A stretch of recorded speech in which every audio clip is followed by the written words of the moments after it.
además de estos, como dije, estos principios transversales, también existen unos derechos específicos que el derecho internacional le ha reconocido a los niños y a los menores de edad. Entre estos derechos específicos está el derecho al disfrute de la vida privada, de la vida familiar, el derecho a tener una familia, el derecho a su identidad, a la documentación e inscripción de su nacimiento, el derecho a la libertad de pensamiento, conciencia y religión, el derecho a la libertad de expresión y el derecho a la información, derecho a la libre asociación y reunión, el derecho a su integridad personal y a la protección contra abuso físico, mental, descuido o trato negligente, malos tratos o explotación, incluido el abuso sexual y la explotación sexual, el derecho al descanso, a la recreación, al esparcimiento, al deporte y al juego, importante para los menores de edad, el derecho a la salud, el derecho a la educación, el derecho a un nivel de vida adecuado, incluyendo asistencia material y programas de apoyo, particularmente con respecto a la nutrición, al vestuario y a la vivienda, derecho a la seguridad social, el derecho a la protección contra el trabajo infantil y a la explotación económica, y el derecho a la libertad personal y al debido proceso. De acuerdo con lo antes señalado, quería decirle, podemos notar que estos derechos que se reconocen a los niños en gran medida también son reconocidos para las personas adultas, así que es algo que todo nuestro ordenamiento local en Puerto Rico debería estar enfocado hacia eso. Quizás sería bueno que fuésemos haciendo un análisis, una tormenta de ideas de si en efecto estos derechos se le están garantizando a los niños puertorriqueños. De acuerdo con lo antes señalado y al contenido de los distintos instrumentos, se puede establecer que el cuidado del menor o la protección de los niños y de los adolescentes o de los menores de edad recae en 4 grupos principales. Primero de ellos, los primeros 3 son los grupos de la primera línea de defensa, el cuarto ya es un poco más subsidiario, pero los vamos a ver. Estos grupos son la familia, la sociedad, el Estado o el gobierno, ¿verdad? Y en última instancia, los organismos establecidos a nivel internacional para vigilar y observar que los contenidos de los distintos tratados sean cumplidos por los Estados miembros. La familia es la unidad básica de la sociedad, es el medio natural para el desenvolvimiento y el bienestar de todos sus miembros, especialmente los menores de edad, y está llamada a satisfacer todas las necesidades materiales, afectivas y psicológicas de los niños, de los menores de edad. Le debe proporcionar a los niños protección contra los abusos, protección contra el descuido, no someterlos a explotación de clase alguna. La familia es el núcleo primario en donde los niños y las niñas se deben desarrollar de manera armónica y es el lugar ideal o el espacio primordial donde se debe ejercer y contar de manera plena con los derechos de los cuales son titulares. Esos niños, es el lugar donde esos niños se les debe respetar estos derechos de los que son titulares. Debe velar cada familia porque sus menores de edad tengan las condiciones necesarias para lograr su desarrollo integral, lo que implica no solo proporcionar los medios materiales, sino también los medios afectivos y psicológicos, además de la constante garantía y respeto pleno de los derechos de estos sin excepción. Me pregunto yo, y vamos a ver más adelante cuál es la función del Estado para eso. ¿Qué sucede cuando la familia es incapaz de garantizar estas condiciones mínimas, verdad? Es importante destacar que no hay un concepto cerrado de familia para efectos del derecho internacional, ni mucho menos se protege un solo modelo de familia. El término familiares se debe entender en su concepto más amplio, que abarque todas las personas vinculadas por un parentesco cercano al menor. No está reducido únicamente al matrimonio y debe abarcar otros lazos familiares, de hecho, donde las partes tienen vida en común y que puede estar fuera del matrimonio, como es la familia extendida, por ejemplo. Debemos señalar aquí que el rol del Estado frente a la familia como garantizador de los derechos humanos de los niños debe ser siempre subsidiario. O sea, el Estado solamente debe intervenir, como les dije, cuando la familia no sea capaz de hacerlo, debe servir como facilitador. Uno de los casos más dramáticos que nosotros tenemos de incumplimiento con estas obligaciones familiares, pues son los casos de maltrato. Una familia que maltrata a sus menores de edad ciertamente no está cumpliendo ni está garantizando los derechos más básicos que tiene ese menor de edad. Y es en ese momento en donde nosotros como sociedad, nuestro Estado, nuestro gobierno debe entrar a intervenir.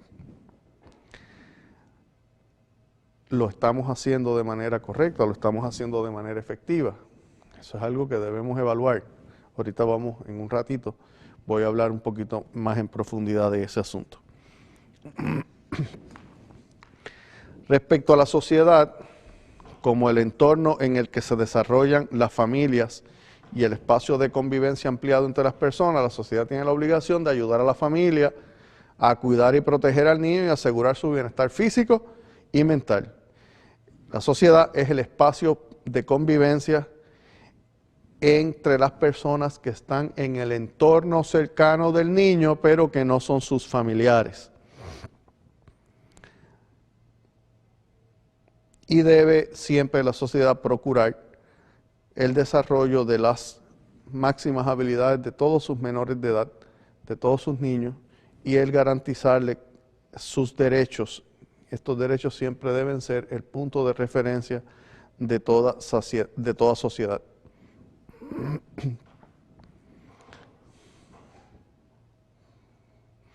Cuando hablamos de sociedad, debemos tomar en consideración que la sociedad también hay que evaluarla en un contexto amplio.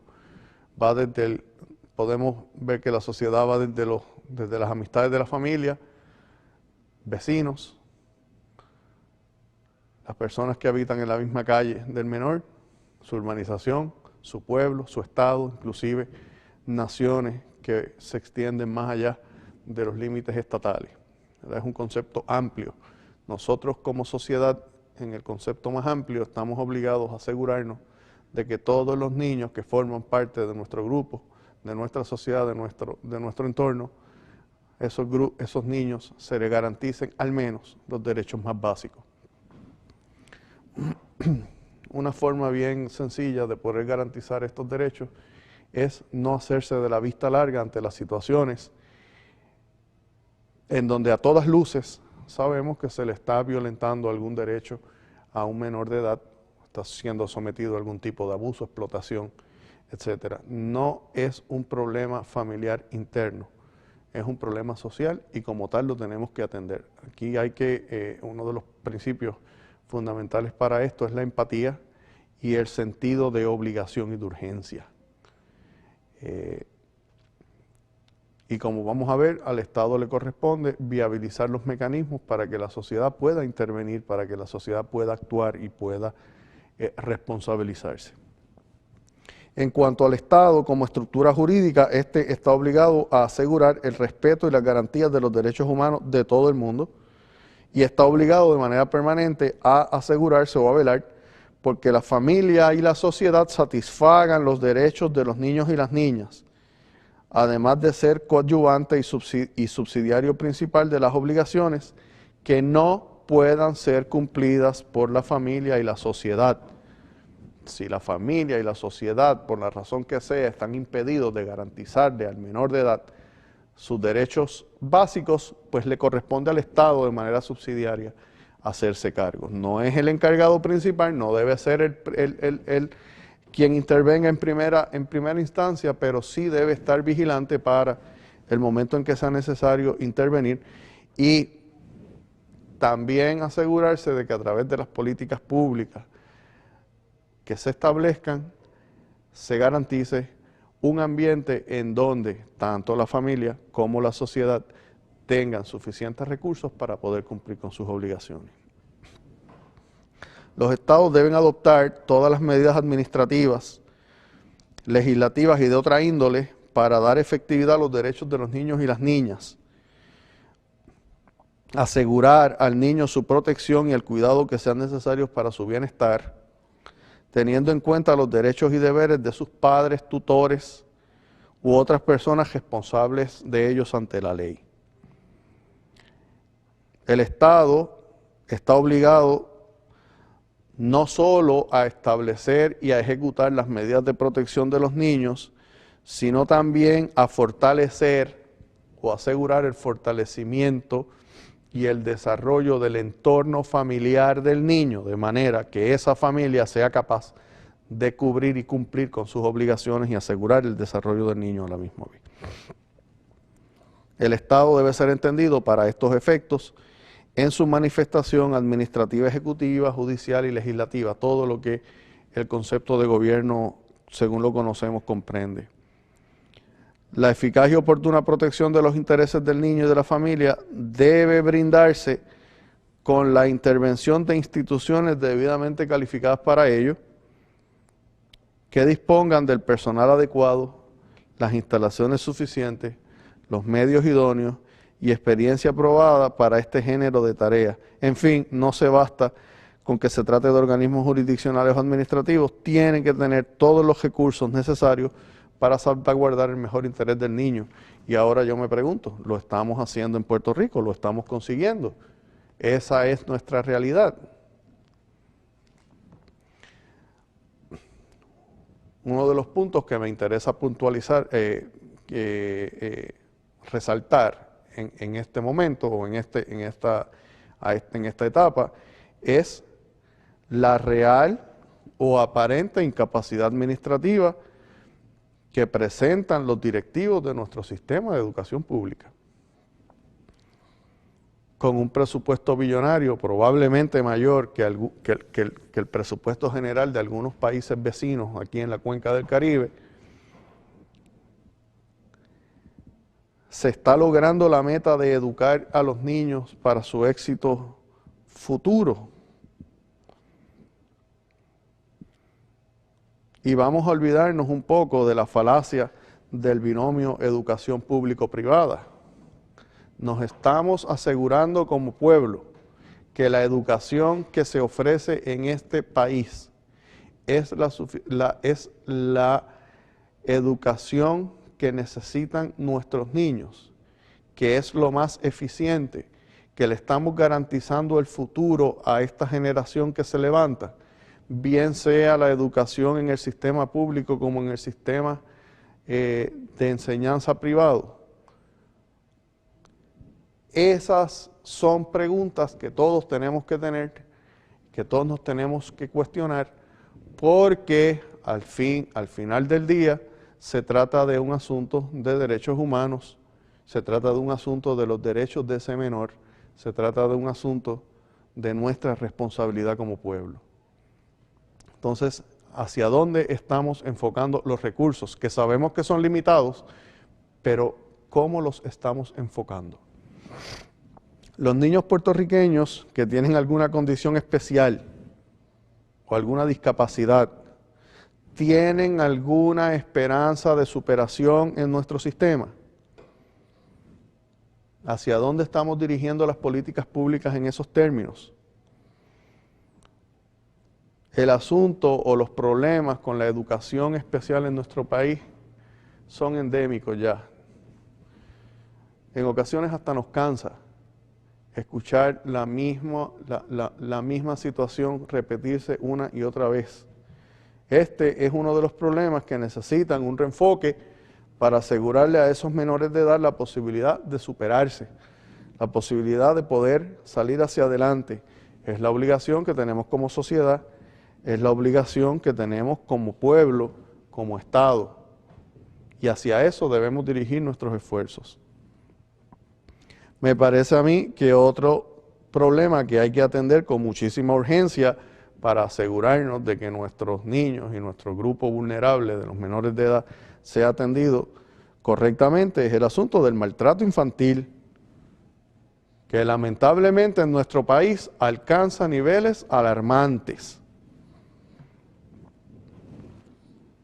y donde cada vez que ocurre un trágico caso extremo de maltrato infantil, parecería que carecemos de los recursos o al menos de la capacidad o el interés para poder atender correctamente y prevenir este tipo de casos. Si es un hecho, y yo creo que esto nadie lo cuestiona en nuestro país, que hay una incidencia altísima de problemas de salud mental entre nuestra sociedad, no debe resultar muy difícil concluir que una de las posibilidades más probables de este problema de salud mental es el maltrato de las personas más vulnerables dentro de una familia, que son los menores. Ahora bien, ¿hacia dónde estamos encaminados en ese sentido?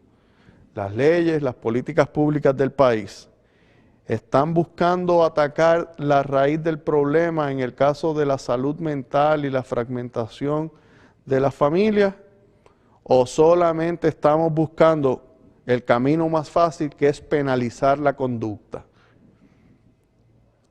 El camino de la penalización es el más fácil. La pregunta es, ¿la penalización resuelve el problema? ¿Estamos realmente previniendo el maltrato?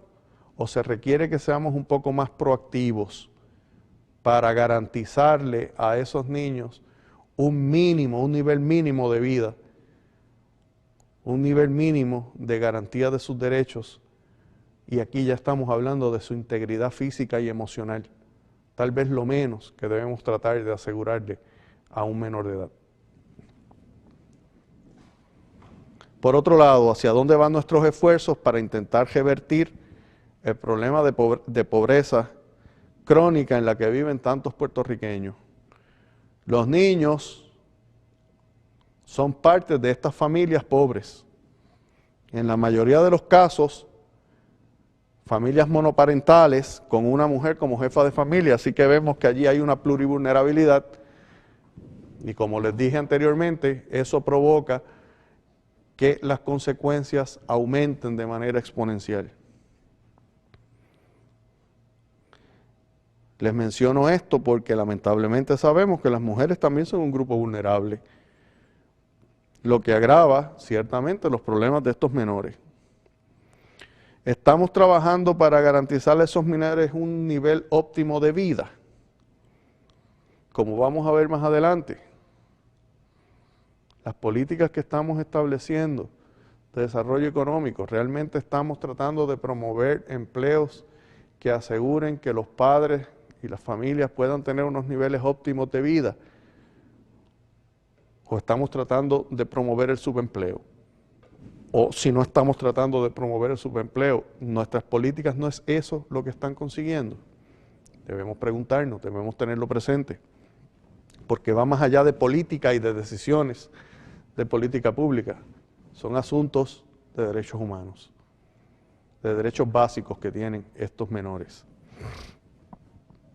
Estas son las guías que deberían orientar la formulación de toda política pública en el país, de cara a los grandes retos que vivimos como pueblo. Me gustaría poder seguir hablando de este tema de los menores de edad el resto del día, pero lamentablemente el tiempo apremia. Debo pasar ahora a discutir otro grupo muy vulnerable que existe en nuestra sociedad, muy relacionado con los menores de edad. Lamentablemente es muy común ver una plurivulnerabilidad aquí, en este grupo y en los niños, que son las personas discapacitadas. Este grupo, las personas discapacitadas, han sido tradicionalmente discriminados y en muchos momentos de la historia hasta eliminados por considerarse estorbos. No podemos perder de perspectiva que tan cerca como en la Segunda Guerra Mundial, parte del holocausto de las personas que perecieron bajo las políticas de exterminio del régimen nazi, eran las personas que presentaban algún tipo de incapacidad, bien fuera física o emocional. Hoy día todavía se les discrimina con muchísima frecuencia por la falsa creencia de que no son ni pueden ser productivos. También se les discrimina porque son diferentes o simplemente porque físicamente se puede notar su incapacidad. Yo creo que uno de los ejemplos de estos momentos patéticos de discrimen que nuestra sociedad moderna ha vivido se dio muy recientemente, y tratando de abstraerme del asunto político partidista que esto pueda conllevar,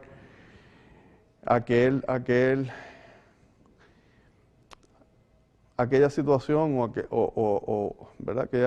Aquel ejemplo tan de mal gusto de ver al presidente de los Estados Unidos burlarse de un periodista, de un periodista discapacitado en medio de una conferencia de prensa, porque lo estaba confrontando con una situación o con una pregunta que él no quería contestar. Pues me parece que eso es uno de los ejemplos más bochornosos y más patentes de la discriminación a los que son objeto de este grupo constantemente.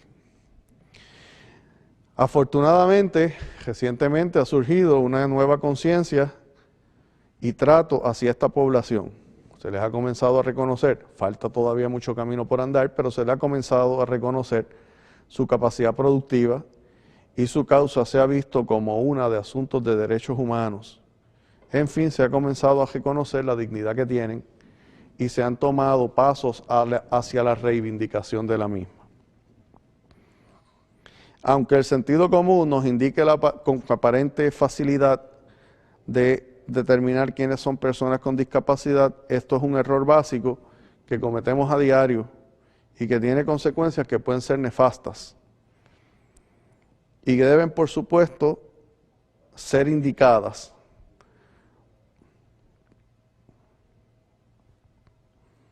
Se han creado a nivel internacional distintos mecanismos y se han llegado a distintos acuerdos y se han tomado distintas medidas para tratar de ayudar y proteger a estas personas con discapacidad.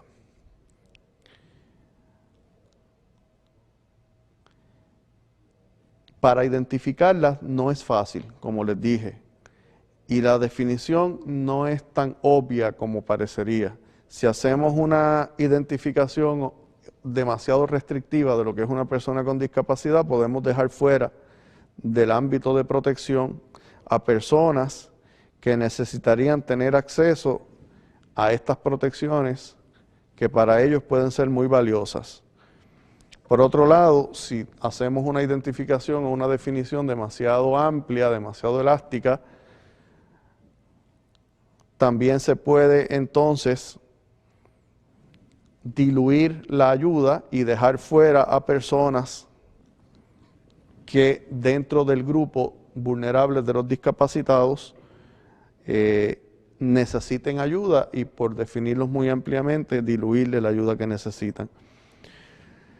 La definición que mayormente predomina hoy en el mundo sobre quién se debe considerar una persona con discapacidad se encuentra en el artículo 1 de la Convención sobre los Derechos de Personas con Discapacidad de la Organización de las Naciones Unidas, que se firmó en New York el 30 de marzo del 2007, y dice que las personas con discapacidad incluyen aquellas que tengan deficiencias físicas, mentales, intelectuales o sensoriales a largo plazo, que al interactuar con diversas barreras puedan impedir su participación plena y efectiva en la sociedad en igualdad de condiciones que los demás. Observemos que la denominación que ha adoptado esta convención de personas con discapacidad no se debe confundir con otra a veces utilizada como sinónimo, que es el de las personas con necesidades especiales. Y es que esta última obviamente abarca una generalidad de casos, siendo las personas con discapacidad solamente algunas de las personas alcanzadas por lo que el término necesidades especiales expresa. Por ejemplo, son personas con necesidades especiales, todas aquellas que en un momento dado, de forma permanente o temporal, a veces solamente por la falta de unos mínimos recursos financieros para correcciones, tienen dificultades o restricciones de acceso a determinados bienes, derechos, oportunidades o espacios. Por ejemplo, una mujer embarazada puede tener restricciones de acceso a determinado local por la dificultad temporal de subir escaleras, con consecuencias negativas de lo más variadas. Durante el espacio de tiempo que dure el embarazo, la mujer es claramente una persona con una necesidad especial, pero jamás es una persona con discapacidad. A nivel en Puerto Rico, por ejemplo, vamos a ver más adelante, se les reconoce unas protecciones a las mujeres embarazadas en el ámbito de empleo. ¿Y por qué se les reconocen? Pues porque durante el tiempo del embarazo tienen unas necesidades especiales que son transitorias y temporales, pero que son una realidad, y no implica que estén discapacitadas, de acuerdo a la definición internacional. Un caso similar sería el de la persona que por tener miopía en un grado elevado y por no contar con los recursos económicos necesarios para ponerle remedio, tenga dificultad para ver. En ese caso, sus restricciones de acceso en las mismas condiciones de igualdad que las demás personas podrían simplemente desaparecer con el uso de lentes o con la realización de algún tipo de cirugía.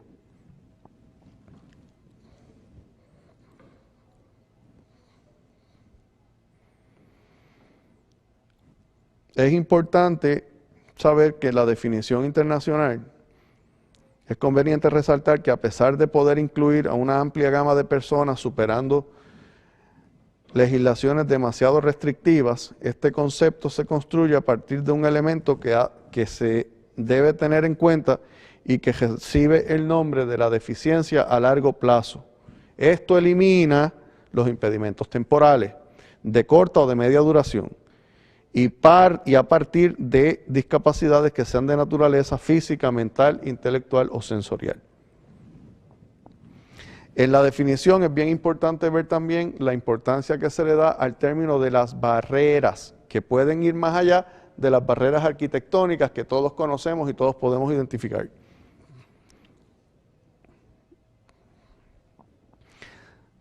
También se trata de barreras que están en el aspecto del comportamiento, de la actitud y que pueden impedir la participación plena y efectiva de las personas con discapacidad en la sociedad y su acceso a los bienes fundamentales y para ellos muy valiosos. Históricamente las personas con discapacidad han sido discriminadas y ese comportamiento ha sido tolerado o no por las normas jurídicas. Debemos tener en este momento una comprensión exacta del tipo de discriminación que sufren las personas con discapacidades. Vamos a discutir algunos fenómenos que dan origen al comportamiento discriminatorio y que se sitúan en el ámbito de las relaciones sociales, pero que se encuentran antes de su exteriorización fuera del ambiente propio todavía de las normas jurídicas.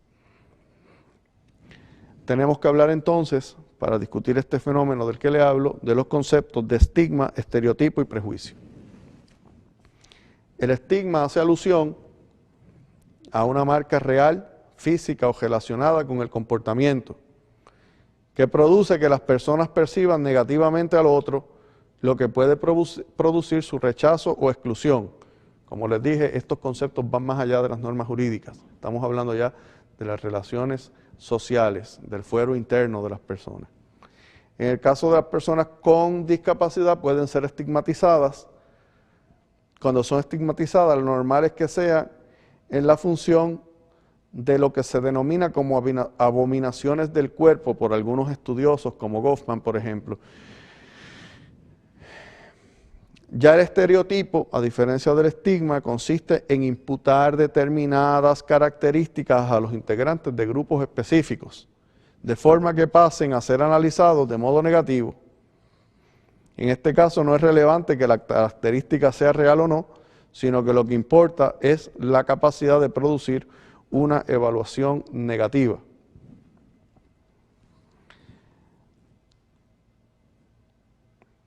Entender que aún es común que las personas con discapacidad solamente por esta condición no poseen las aptitudes necesarias para el aprendizaje o para el trabajo, ese pensamiento que es erróneo constituye en sí mismo un estereotipo.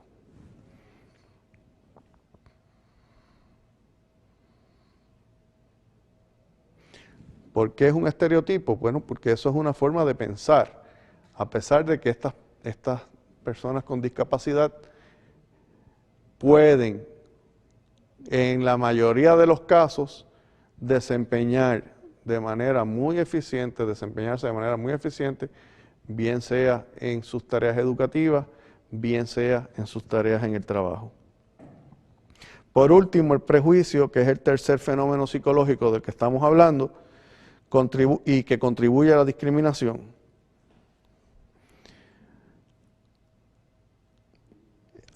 Podemos inclusive decir que a nivel jurídico el prejuicio es uno de esos elementos que puede llevar inclusive a la discriminación. Es mucho más amplio que los otros dos fenómenos. El prejuicio es una actitud negativa aprendida y dirigida a un grupo determinado. En ese sentido, el prejuicio es producto del medio social, puesto que las personas no nacen con prejuicios, sino que aprenden a tenerlos. Los prejuicios los generamos nosotros en nuestro entorno, lamentablemente. De esos fenómenos de prejuicio se origina la discriminación, que se llama por los expertos como un prejuicio exteriorizado, porque eso es lo que representa la transposición al mundo exterior de lo que es mi prejuicio interior contra una persona o contra un grupo de personas. Ahora, ¿cómo combatimos la discriminación contra estos grupos, especialmente los discapacitados? Pues hay dos formas diferentes. Primero, por las políticas y normas que vedan o reprimen la discriminación. Esa es la primera parte, en otras palabras, la penalización, o por la adopción de disposiciones que favorezcan la inclusión de las personas que pertenecen a esos grupos discriminados, en este caso particular, de nuestros hermanos que tienen alguna discapacidad, promover la inclusión de esos grupos, que es lo que se llama comúnmente la acción afirmativa. Estableciendo una comparación entre las que caracterizan el modelo de simple represión y las propias del modelo de acción afirmativa, podemos decir que la principal diferencia entre los dos modelos es la postura activa que se adopta en el segundo y que se caracteriza por la adopción en mayor o menor grado de las condiciones adecuadas para que las personas y grupos discriminados y por lo tanto excluidos puedan reintegrarse a la colectividad.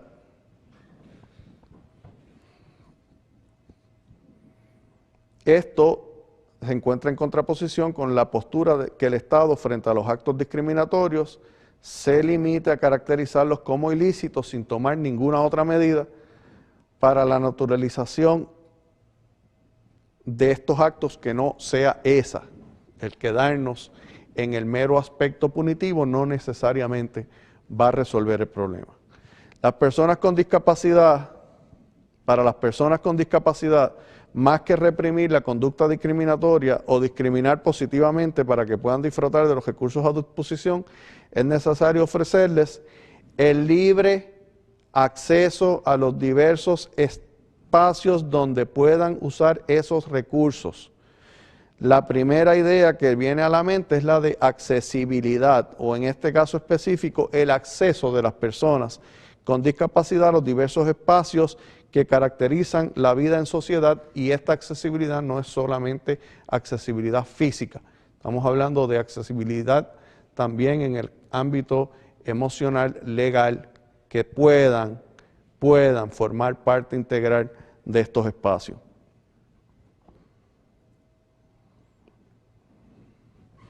Se trata del diseño de productos, entornos, programas y servicios que puedan utilizar todas las personas en la mayor medida posible sin la necesidad de adaptación ni diseño especializado, sin excluir las ayudas técnicas indispensables a determinadas personas. Es muy importante también tener conciencia de la importancia de tener todos los recursos a disposición de todos, eliminando otro tipo de barrera conocida como la barrera de la actitud, que ya hemos mencionado anteriormente, y que está relacionada especialmente con la discriminación. Uno de esos espacios, probablemente el más importante, sea el de la educación, y en él hay un intenso debate respecto a qué tipo de educación debe ser garantizada. Este debate gira principalmente en torno hacia si las personas deben estar, a las personas con discapacidad se les debe atender en grupos especiales, la llamada educación especial, que es lo que es más común en Puerto Rico, donde se les excluye del curso regular de educación y se les da servicios especializados, diferenciados y separados del resto de la población estudiantil, o si deben estar inmersos en la corriente regular de educación, pero recibiendo aquella atención que sea necesaria para sus particularidades. Vale la pena que pensemos un poco sobre el estado actual de esta población en nuestro Puerto Rico. Existe un extenso caudal de legislación aquí en nuestra isla que atiende esta y otras poblaciones igualmente vulnerables, pero ¿han tenido realmente la consecuencia de acabar con la discriminación hacia estos grupos? ¿Hay menos discriminación institucional o cívica contra las personas discapacitadas? Me pregunto, ¿tenemos nosotros una política de inclusión o de espacios abiertos para estas poblaciones, o simplemente estamos buscando hacerle arreglos particulares que perpetúen de manera indefinida la diferenciación y hasta el discrimen contra ellos porque se sientan que no pueden o que no pertenecen a la corriente regular de las actividades sociales? Nuestro sistema educativo, señores, busca la inclusión real de estas poblaciones en el quehacer educativo o promueve la discriminación y la exclusión. ¿Están hoy menos estigmatizadas las personas con discapacidad que lo que estaban hace 20, 30, 40 años? ¿Tienen acceso a las mismas oportunidades que las personas que no tienen discapacidad? Esas son las preguntas que debemos hacernos con relación a esta situación, a este grupo excluido, a estas personas. Sin olvidarnos que en la mayor parte de los casos, o en una gran mayoría de los casos, estas personas con discapacidad también pueden tener otras vulnerabilidades particulares, como ser menores de edad, por ejemplo, ser personas discapacitadas y pobres, ser personas, ser mujeres y discapacitadas, que ya estamos hablando del rango de las plurivulnerabilidades. No olvidemos que al hacer este análisis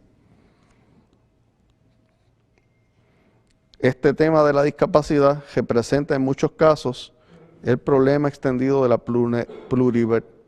plurivulnerabilidad.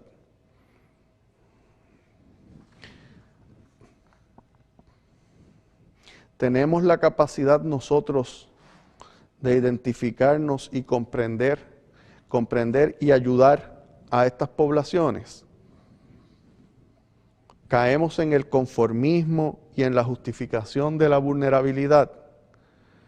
Nos parece que queda mucho camino por recorrer todavía, reconociendo el camino que ya hemos andado, que ciertamente se han dado pasos muy favorables, como son las leyes contra la discriminación en los entornos académicos, las leyes de protección de las personas con incapacidad en el lugar de empleo, pero todavía nos queda camino por recorrer para podernos sentir satisfechos con la situación de estos grupos en Puerto Rico.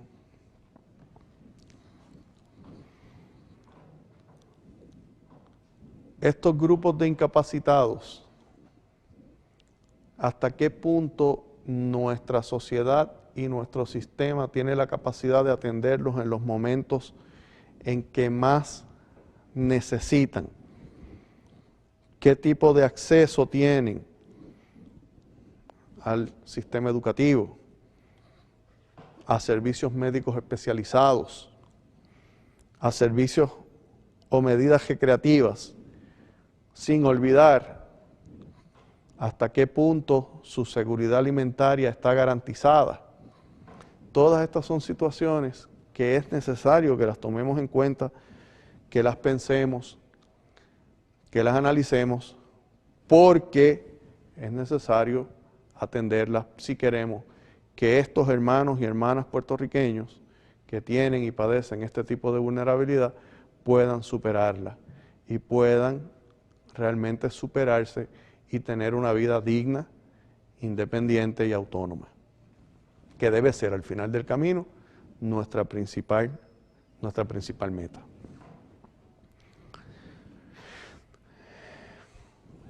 Debo comenzar ahora a hablarles de otro grupo sumamente discriminado, lamentablemente, en nuestro país, con mucha pena lo digo, con mucha vergüenza ajena también lo digo, que es el grupo de las mujeres. Las mujeres, lamentablemente, siempre han estado en una situación vulnerable. En la tradición y cultura patriarcal que ha permeado nuestra sociedad, hemos permitido y también hemos aceptado como real que la mujer se encuentra en segundo plano en los aspectos importantes de la vida, como el trabajo, la industria, la política, y aunque ha ido cambiando un poco, hasta en la educación. También vemos y tenemos la imagen de la mujer como una subordinada a su compañero, a su esposo, al hombre. El punto de partida de los denominados problemas de género lo podemos situar en la pervivencia de una desigualdad de hecho entre hombres y mujeres, o la discriminación por razón de género, existente no solamente en los ámbitos de las relaciones jurídico-privadas, sino también en el de la vida pública, que esta es la parte más triste y más peligrosa. Se constata que la actual estructura social sigue basándose en un modelo patriarcal en el que perviven los roles y los estereotipos que sitúan a las mujeres en una posición inferior al hombre, y por tanto se ha generado una situación de discriminación de las mujeres exclusivamente por su género. Esta desigualdad social ha convertido al colectivo de las mujeres en un grupo de especial vulnerabilidad con respecto al género masculino. En ocasiones, esta desigualdad y vulnerabilidad ha desembocado en situaciones de abusos de poder e incluso en situaciones que trascienden el ámbito privado, abarcando la esfera pública del individuo. No podemos perder de perspectiva los casos tan bochornosos en los que nos hemos enfrentado en Puerto Rico durante los últimos tiempos, de casos de importantes figuras de nuestra vida pública y alrededor del mundo también, en el llamado despertar del movimiento Me Too, de importantes figuras de la vida pública que han sido acusados de todo tipo de abuso sexual, hostigamiento, acoso sexual hacia mujeres. Ejemplos concretos de este último, ¿verdad? Además de estos casos tan bochornosos que les he mencionado, ejemplos concretos de este último ámbito lo constituyen la participación desequilibrada entre hombres y mujeres en los procesos de toma de decisiones políticas, en especial en la vida política, o la desigualdad del género en el ámbito de la educación superior, menor presencia de mujeres en los órganos de dirección y gestión o acceso no equitativo a distintos puestos. Es más, como se ha reconocido unánimemente en estas situaciones de discriminación y desigualdad, llegan inclusive a impedir el progreso social e incluso afectan el propio sistema democrático. Las estadísticas de nacimientos y las estadísticas vitales dicen que las mujeres son una mayoría en la sociedad. Me pregunto yo, en nuestra sociedad, ¿las mujeres representan una mayoría de las personas a cargo de la toma de decisiones, bien sean privadas o públicas? Eso es un aspecto que tenemos que tomar en consideración, porque aunque no lo llamemos ni lo identifiquemos de manera específica como discrimen, la realidad es que esa actitud de pensar que los hombres deben prevalecer y deben tener prominencia en ese tipo de decisiones y de posiciones, pues no es saludable. Según los datos publicados por la Oficina del Alto Comisionado para los Derechos Humanos de la Organización de las Naciones Unidas, los esfuerzos realizados hasta el presente no han dado resultados positivos, y así parece desprenderse de las estadísticas realizadas sobre las diferencias económicas y sociales entre hombres y mujeres. En concreto, las mujeres constituyen la mayoría de los pobres en el mundo. Desde 1975, el número de mujeres que viven en la pobreza y en medios rurales ha aumentado en un 50%. La mayoría de los analfabetos del mundo son mujeres.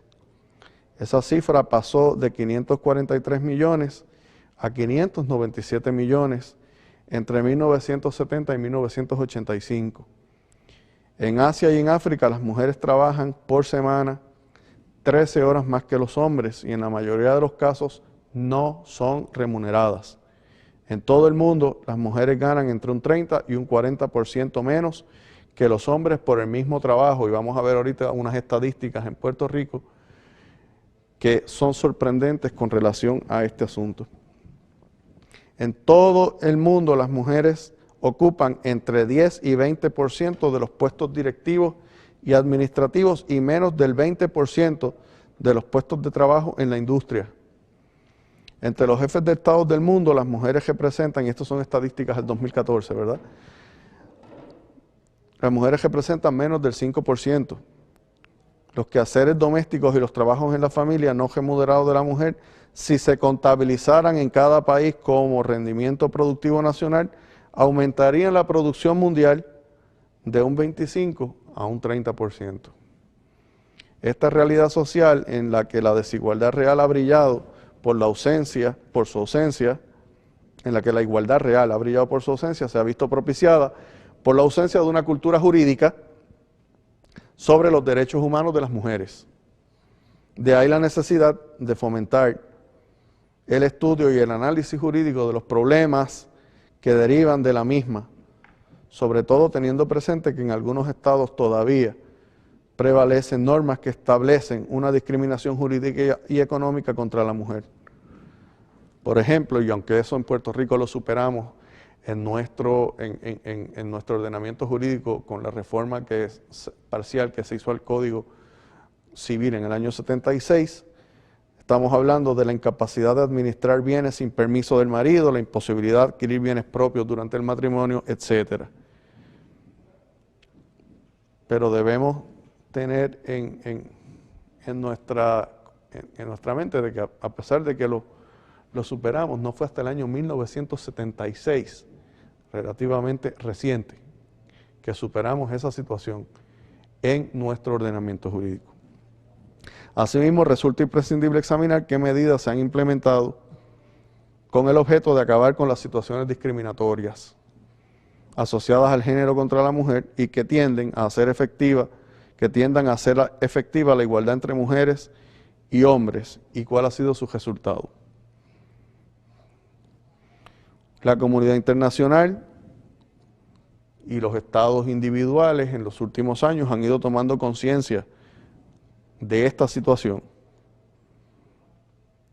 pero aunque se ha tomado conciencia y es un tema que se discute, las medidas tomadas para solucionar esta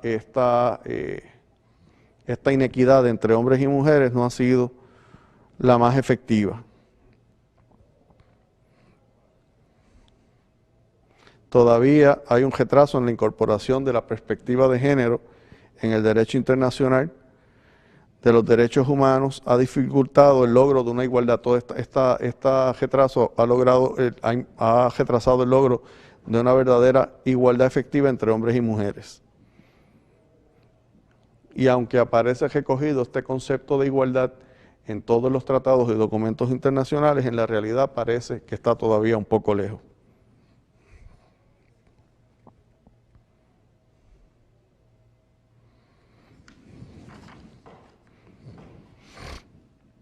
Toda esta legislación internacional, todo este ordenamiento internacional relativo al asunto de los derechos de la mujer ha parecido a lo largo de los años bastante fragmentado, poco cohesivo, y eso pues ha promovido y ha conseguido que en los derechos propiamente dichos de las mujeres no se conserven o no se hayan hecho valer de la manera que se necesita. Entre los instrumentos de protección universal que podemos decir que aplican a la mujer, la Carta de las Naciones Unidas incluye en su preámbulo el principio de la igualdad entre los hombres y las mujeres, y en su articulado menciona el principio de la igualdad de derechos como uno de los postulados de la ONU. Por otro lado, este principio de igualdad de derechos se ha visto reforzado y ampliado por lo que ha venido a denominarse como la Carta Internacional de los Derechos Humanos, en referencia a varios documentos: la Declaración Universal de los Derechos Humanos, el Pacto Internacional de los Derechos Civiles y Políticos, el Pacto Internacional de Derechos Económicos, Sociales y Culturales. El primero de estos es la piedra angular del sistema de protección internacional y proclama que toda persona podrá gozar de sus derechos humanos sin distinción alguna de raza, color, sexo, idioma, religión, opinión política o de cualquier otra índole, origen nacional o social, posición económica, nacimiento o cualquier otra condición. Todos estos pactos establecen que los Estados partes se comprometen a garantizar el ejercicio de los derechos enunciados en los instrumentos sin discriminación alguna por los mismos motivos de raza, color, sexo, idioma, etc. Y aunque todos los textos reconocen explícitamente el principio de la igualdad y no discriminación ante la ley, carecen la mayor parte de ellos de una regulación efectiva y específica sobre la situación particular de la mujer.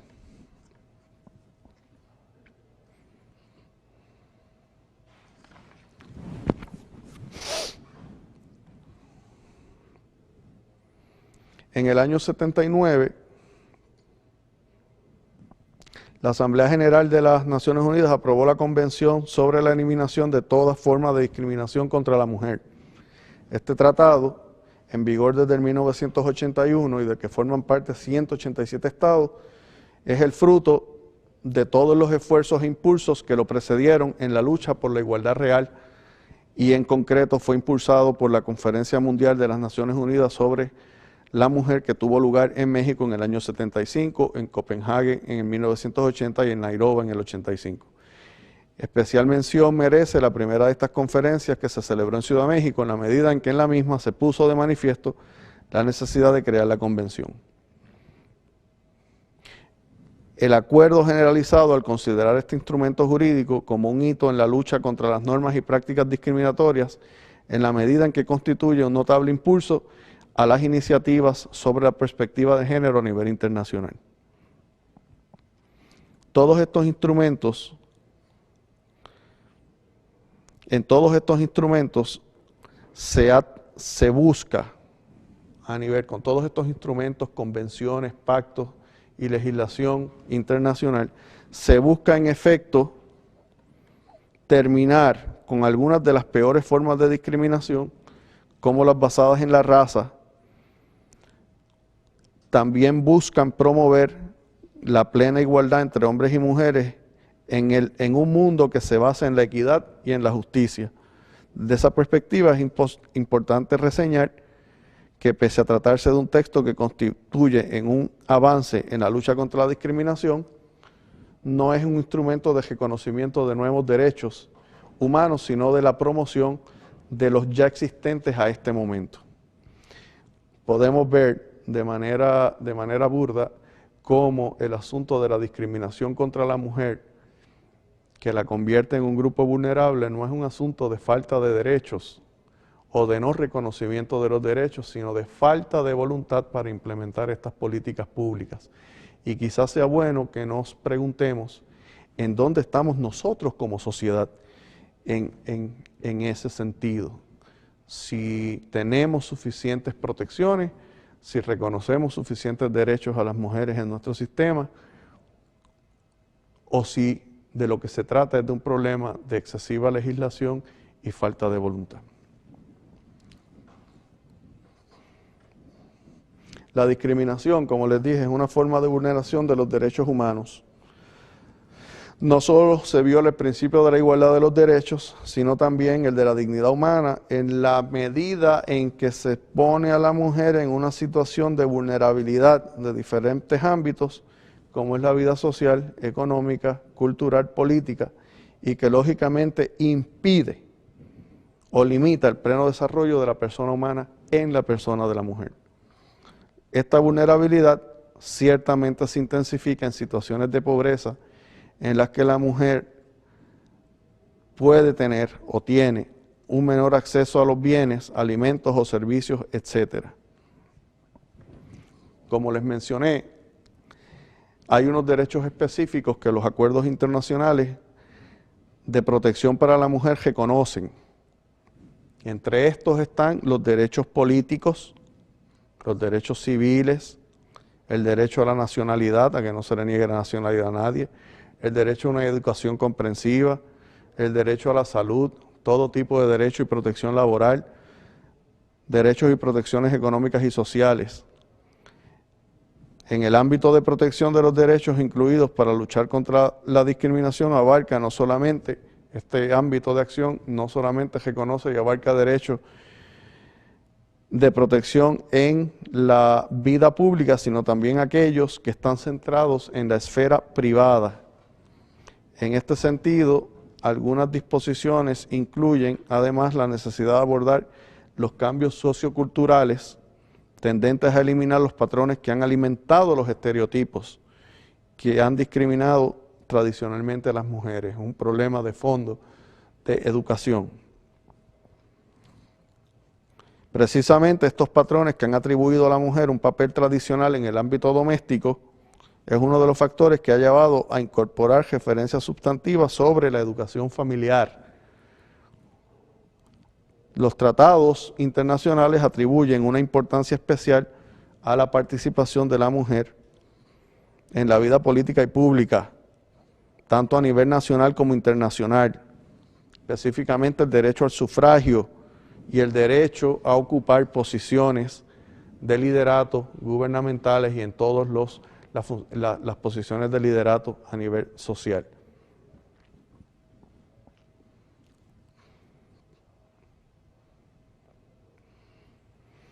No podemos perder de perspectiva, señores, que la mayor parte de las constituciones nacionales y los instrumentos jurídicos internacionales reconocen el principio de la igualdad, como les dije, y no discriminación, pero no se ha logrado esa igualdad en el ámbito público.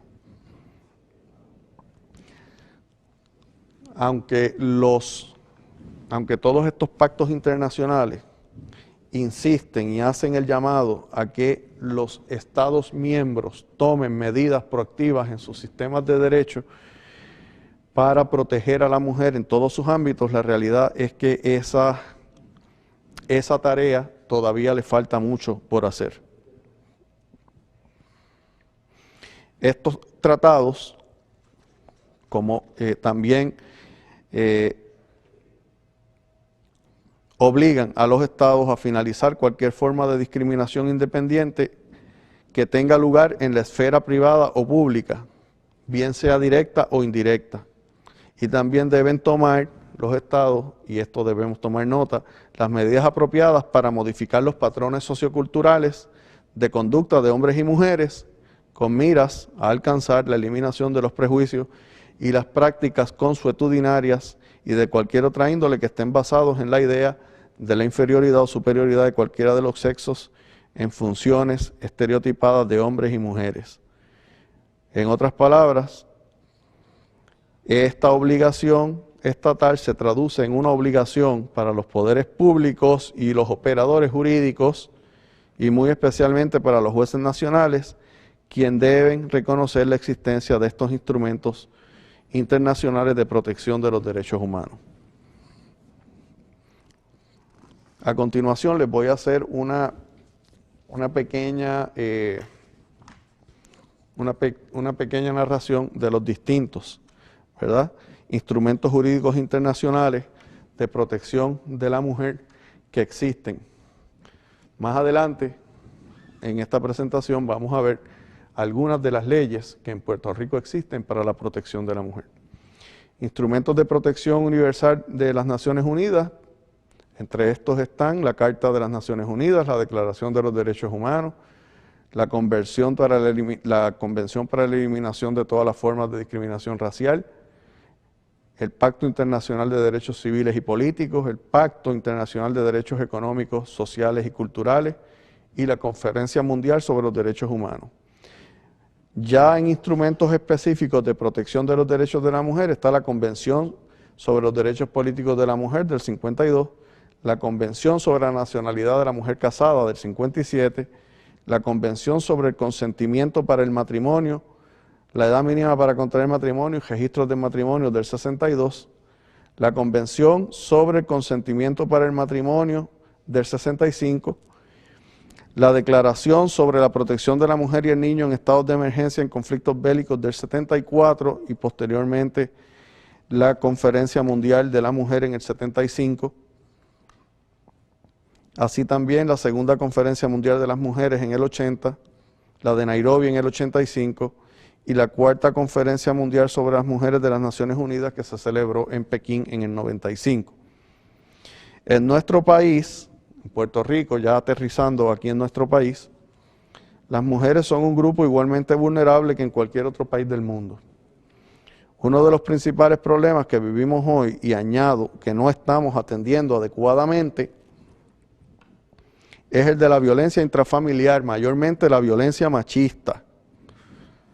Como ya mencionaba anteriormente, nuestra tradición cultural patriarcal nos ha hecho inmunizarnos a la realidad de la existencia de la violencia contra la mujer en el ámbito de las relaciones de pareja o de la familia, lo que provoca la inacción colectiva ante situaciones claras de violencia, las cuales luego lamentamos cuando ocurren.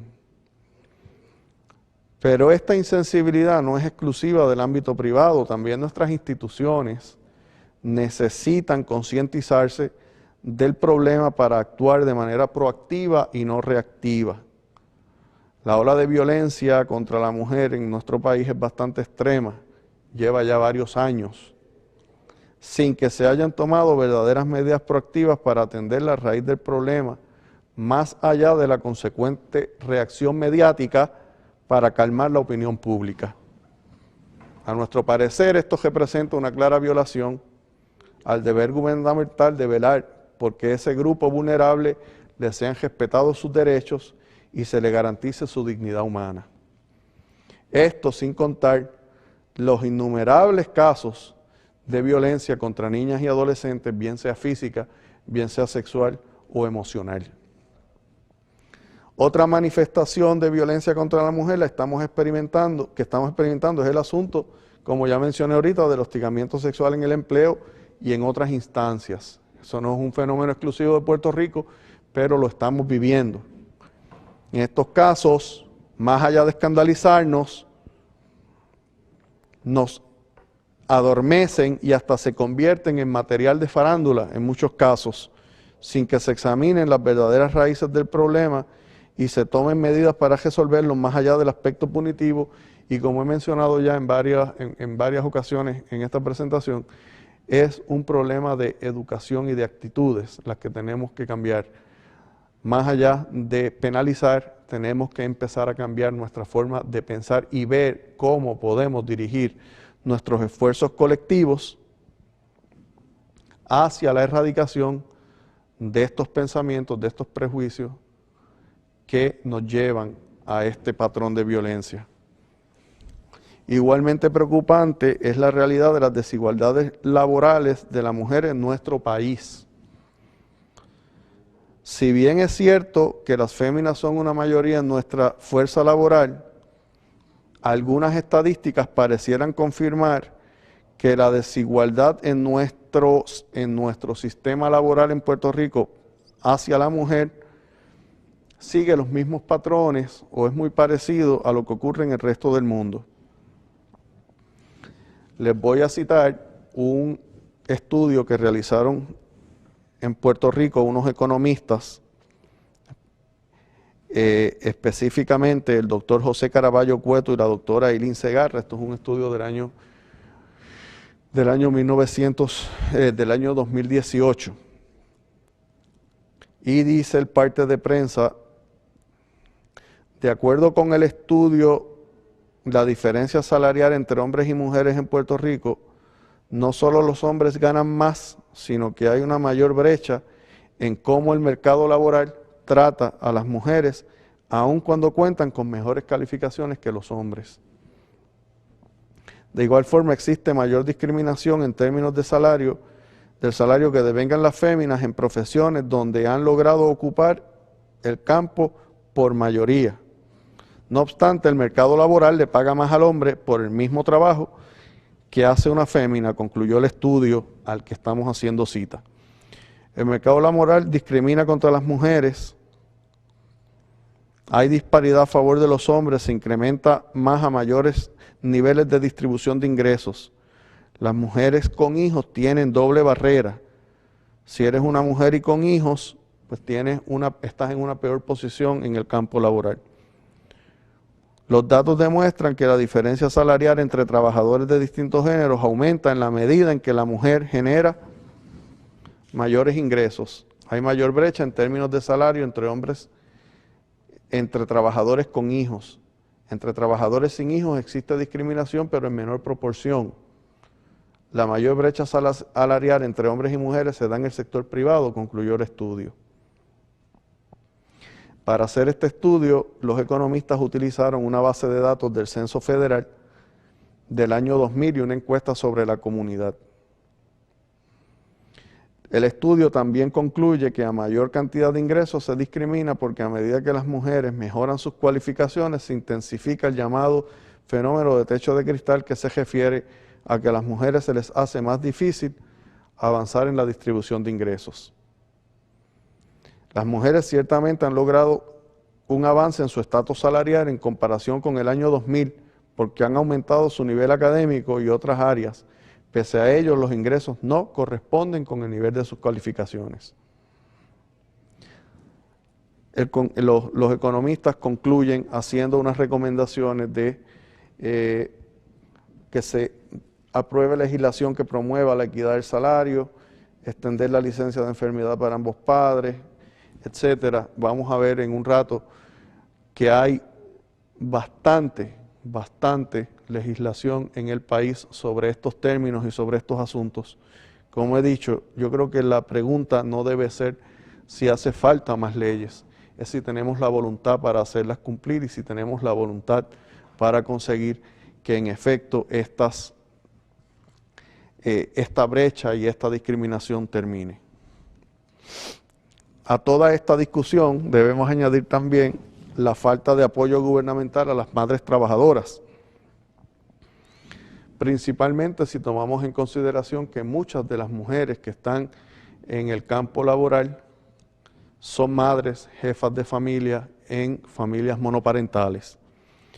Aspectos tan básicos como la provisión de servicios gratuitos de guardería para que las mujeres puedan trabajar son ausentes no solamente de la política pública, sino de la discusión pública también, y existe legislación que obliga al Estado a proveer por lo menos en el entorno de las facilidades públicas servicios de guardería para los hijos de las empleadas gubernamentales y de los empleados. Estos, por decir lo menos, por no decir que son ausentes, están funcionando de manera mínima. Por otro lado, y esto sí es importante, señores, la política pública del país ha sido en la promoción mayormente de empleos a medio tiempo, los cuales mayormente están ocupados por féminas, muchas de ellas, como les dije, jefas de familia. Y aunque es un empleo, sabemos que no es el mejor remunerado y tampoco disfruta de los beneficios marginales suficientes que ayuden a esa mujer a poder proveer al menos mínimamente las necesidades a su familia. Si miramos en conjunto todos estos factores, podemos notar de manera clara lo mucho que nos falta por caminar para poder decir que verdaderamente se está protegiendo y promoviendo a esta población tan vulnerable, tan numerosa y tan importante para nuestro país. Cabe destacar que más que legislación lo que hace falta es voluntad. Existe cantidad de leyes protectoras de la mujer y ahorita le voy a hacer una pequeña enumeración de ellas. El problema es la falta de interés en hacerlas cumplir, como les mencioné, por lo menos de acuerdo a mi entender, o el desconocimiento de las mismas. Es por allí que debemos comenzar. Por último, les quiero hablar de una vulnerabilidad que yo le llamo, no le llamo yo, le llaman los estudiosos, la vulnerabilidad social, de la cual yo creo que colectivamente padecemos muchísimo en muchos aspectos, ¿verdad? La vulnerabilidad social incluye el concepto de la pobreza, pero es más amplia que el concepto de la pobreza. Trata principalmente sobre la vulnerabilidad que se ciñe sobre distintos grupos sociales a causa de los cambios dramáticos en el paradigma económico y social que han predominado en las últimas décadas. Paradigma económico que, de acuerdo a algunos estudiosos, ya está agotado. Lo más distintivo de la realidad social desde los fines de los años 90 es la vulnerabilidad, porque más allá de las condiciones de pobreza y de concentración del ingreso propias del capitalismo subdesarrollado, como ocurre en la América Latina y podemos decir que en Puerto Rico también, la economía de mercado abierta al mundo y el repliegue productivo y social del Estado han generado un aumento de la indefensión y de la inseguridad para una mayoría de las personas y familias de ingresos medios y bajos que experimentan una notable exposición a riesgos, especialmente aquellos que viven en las áreas urbanas. Los acelerados cambios que ha producido la globalización económica a partir de los años 90 ha puesto a los individuos pertenecientes a las clases medias y bajas en estado de indefensión. Varios factores son responsables de este fenómeno. En primer lugar, ha desaparecido el modelo económico de producción industrial basado en la manufactura con una fuerte influencia de la inversión extranjera, y la intervención productiva del Estado colapsó desde mediados de la década de 1990, haciendo tal vez crisis en principios de la década del 2000, mediados de la década del 2000. Los empleos que beneficiaban principalmente a la clase media baja, quizás poco especializada y con poca educación formal fueron desapareciendo y su ritmo de desaparición continúa hasta el día de hoy. Esta situación provocó una mayor presión sobre los programas sociales del Estado, causando que el mismo esté en este momento prácticamente incapacitado para atender las necesidades de la población. El nivel de desempleo y de subempleo se ha disparado vertiginosamente, aunque en tiempos muy recientes la emigración, hasta desde mi punto de vista bastante forzada, ha logrado aliviar en algo el nivel de desempleo de la isla.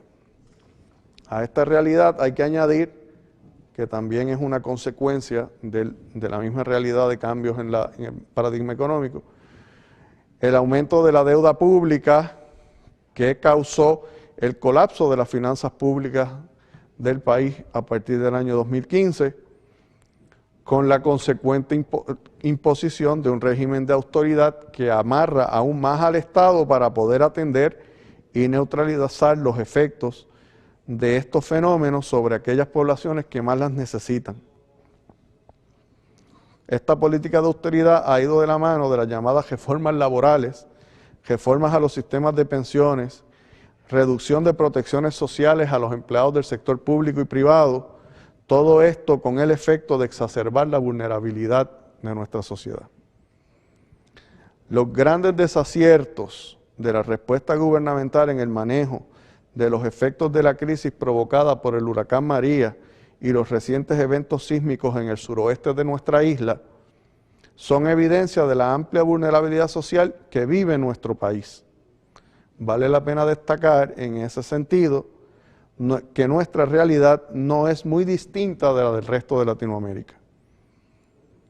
El estado de indefensión que estos cambios económicos y sociales producen en una gran cantidad de puertorriqueños constituye a su vez un problema de seguridad y una afrenta contra la dignidad de esas poblaciones.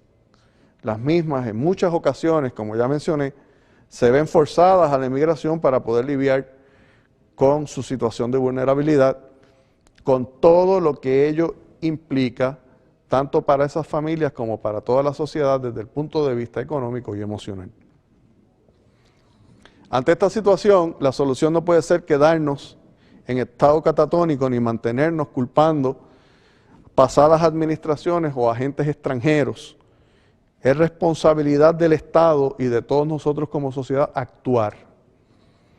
Al Estado le cabe una responsabilidad insoslayable de garantizar una seguridad mínima a todas las personas y de facilitar el acceso a similares oportunidades a todos los miembros de la sociedad. De esta manera se abre un ámbito en las políticas y programas públicos para enfrentar los desafíos de la vulnerabilidad sobre la base de una convergencia entre los recursos y estrategias existentes en las comunidades, las familias y las iniciativas y recursos del Estado. Hablamos de una sinergia entre el Estado y el ámbito privado.